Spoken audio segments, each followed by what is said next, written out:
Pioggia di finanziamenti per il comune di Porto Empedocle, ci sono dei cantieri di prossima apertura? Sì, intanto abbiamo avuto dalla Regione l'asseverazione in linea tecnica dei cantieri di lavoro per l'anno 2019, quindi a breve dovrebbero partire anche questi. Abbiamo utilizzato quest'anno la prima tranche di 100.000 euro, soldi finanziamenti direttamente statali dovuti al governo Conte.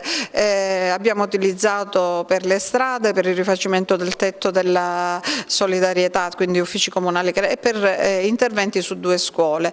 E poi siamo riusciti a ottenere il finanziamento relativo agli accertamenti proprio dei soffitti delle scuole, perché è un problema di tutta Italia, questa della sicurezza, della messa in sicurezza delle scuole.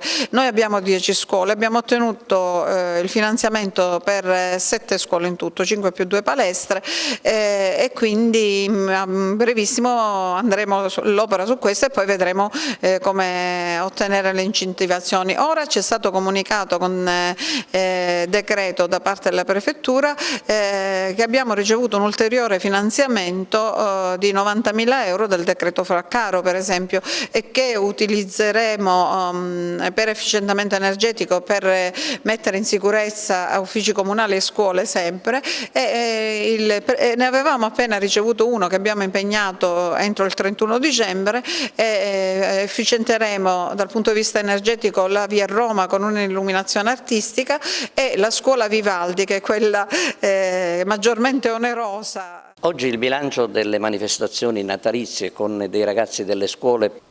E per l'esattezza abbiamo premiato il concorso che si fa ogni anno per i presepi che vengono realizzati con materiale da riciclo. In questo caso ha vinto la terza B della scuola Pirantello con un presepe fatto di tappi, quindi di bottiglie di plastica. Mentre poi abbiamo fatto la consegna dei libri della Sellerio alla scuola media Vivaldi e alla scuola media Rizzo. E questo è stato un regalo che ha fatto alla città di Porto Empedocle l'editore Sellerio, con tutti i volumi da loro pubblicati, con i romanzi di Andrea Camilleri e con 50 volumi di altri autori. Quindi le nostre scuole medie avranno una bella biblioteca di libri di Camilleri e di altri autori. I presepi sono ancora esposti, mi pare, vero? Alla Pirandello sì, ma ancora per poco, perché riconsegneremo alle classi i loro presepi.